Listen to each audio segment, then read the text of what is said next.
Hello, what's up everyone? Today we're gonna talk about budaya organisasi atau organisasi kultur. Perkenalkan nama saya Bukti, saya dari Prodi Teknik Industri Universitas PGRI di Buana Surabaya. Oke, apa itu budaya organisasi? Budaya organisasi itu terdiri dari dua kata, yaitu budaya dan organisasi. Budaya yang milik arti yaitu adat atau perlakuan yang diterapkan oleh golongan atau masyarakat tertentu. Hal ini dilakukan untuk berulang. Hari ini dilakukan berulang sehingga terbentuk suatu kebiasaan yang dilakukan oleh masyarakat tersebut. Kemudian organisasi yaitu sebuah perkumpulan masyarakat yang berkomitmen memiliki tujuan yang sama atau memiliki tujuan goal yang sama. Orang yang terlibat memiliki latar belakang yang berbeda-beda, namun memiliki goal dan tujuan yang satu atau yang sama. Dengan begitu, organisasi kultur atau budaya organisasi dapat diartikan sebagai berikut: sebuah perlakuan kepada masyarakat yang terlibat di dalamnya. Background yang background masyarakat yang berbeda-beda bertujuan untuk membentuk suatu hal agar tujuan tersebut atau goal tersebut dapat tercipta dan hasil yang diraih untuk kebersamaan bersama. Pelakuan yang dilakukan memiliki arti yang luas diantaranya seperti tata krama, perilaku, disiplin, keyakinan antar sesama, antar para anggotanya. Kebiasaan yang diterapkan ini akan tumbuh dan mengikuti, mengaruhi cara kerja dan interaksi antar anggota organisasi.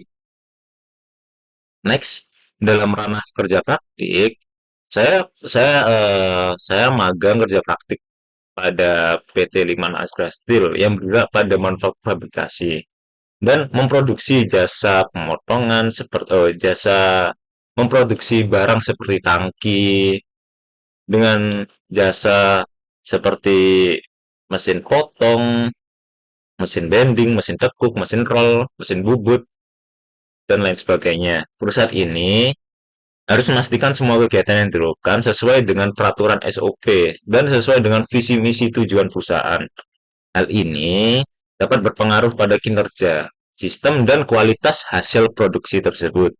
Interaksi yang dilakukan baik dari atasan maupun kepada para pekerja bertujuan untuk membangun hubungan yang berkualitas dan mendukung sesama tanpa adanya unsur merendahkan satu sama lain seperti atasan yang memberikan arahan tapi bukan untuk memberikan suatu tekanan untuk melakukan satu hal.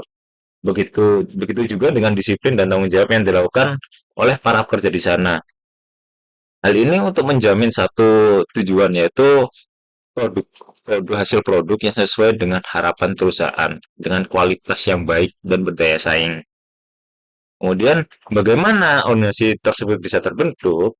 Budaya ini berjalan sesuai dengan pengalaman dan arahan dari pimpinan dan kerjasama dengan para pekerja yang saling berkomitmen tanpa memihak salah satu bagian atau salah satu tempat, bukan hanya untuk para staff atau bukan hanya untuk para pekerja produksi, tapi untuk semua lingkup dalam perusahaan. Contoh, jam kerja yang sesuai dengan kemampuan layak pekerja, yaitu 8 jam, dan dibarengi dengan jam istirahat yang pantas.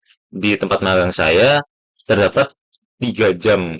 3 jam istirahat, yaitu jam pertama untuk coffee break, di jam 10 untuk 10 menit, kemudian dilanjutkan lagi bekerja, seperti, oke, bentar. Eh, Seperti masuknya, kita masuk jam 8, kemudian istirahat coffee break 10 menit di jam 10.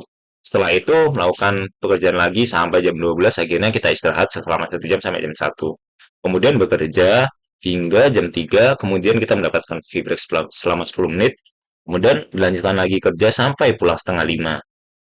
Kemudian contoh yang kedua yaitu meletakkan pada tempatnya kembali atas alat yang telah digunakan dan menggunakan perlindungan diri sebagai kebaikan bersama. Dan hal ini membuat eh, hal ini dengan alat-alat yang ditempatkan kembali dengan APD yang digunakan, ini akan membangun suatu disiplin yang benar-benar membangun dan menjamin efisiensi dan optimalisasi pada para pekerja yang lain. Kemudian, competing value network terdiri dari dalam competing value network ini ada empat, yaitu market, hierarki, dan apa ya? Tapi intinya yang ada di dalam magang saya itu terdapat dua inti yang mencolok, yaitu market culture dan hierarki culture, yaitu untuk market orientasi perusahaan pada mutu kualitas yang baik dan bedanya dan berdaya saing. Produk dengan pengiriman yang sesuai dengan jadwal hasil pemesanan pelanggan. Kemudian hierarki kultur, yaitu sistem kerja yang jelas dengan SOP, dengan aturan dan disiplin yang diterapkan oleh semua pihak. Tanggung jawab atas setiap prosesnya, seperti proses produksi untuk pemotongan dan penumpukan material yang sesuai dengan ukuran yang diminta, dengan cara yang sesuai dengan aturan, agar tidak mencelakai dan membuat mutu kualitas produk tersebut menjadi lebih baik lagi.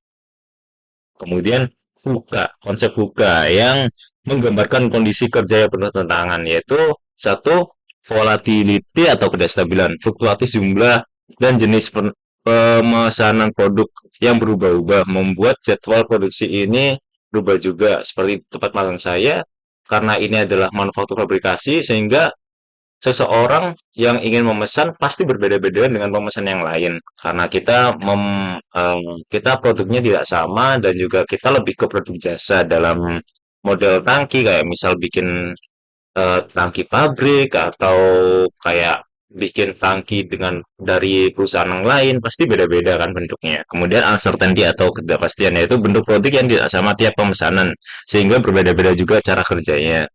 Keempat, kompleksitas. Banyaknya mesin yang terlibat seperti mesin roll, mesin potong, mesin bending, mesin tekuk, mesin bubut, dan pengolasan. Kemudian ambiguity atau ambiguitas. Pesanan yang datang tanpa ukuran dan gambar yang jelas sehingga membutuhkan pengalaman dari para pekerja teknisi. Hal ini membangun karyawan agar dapat bekerja dengan profesional menurut sesuai dengan pengalaman yang telah dilakukan karena terlalu sering untuk berada di bagian seperti ini. Kemudian sebagai penutup, sebagai pengalaman kerja saat saya bermagang di PT Limas dan Gastil, didapatkan budaya organisasi. Di sini memiliki peranan penting dalam kinerja produk. Hal ini berpengaruh dalam produktivitas dan kualitas yang dihasilkan. Disiplin kerjasama, adaptasi, tantangan, dan tanggung jawab di segala peran dikerjakan menjadikan perusahaan mampu bertahan dan berkembang terhadap persaingan dengan perusahaan yang lain. Sekian yang dapat saya sampaikan atas tempat magang saya dengan budaya organisasi di sana. Assalamualaikum warahmatullahi wabarakatuh. See you.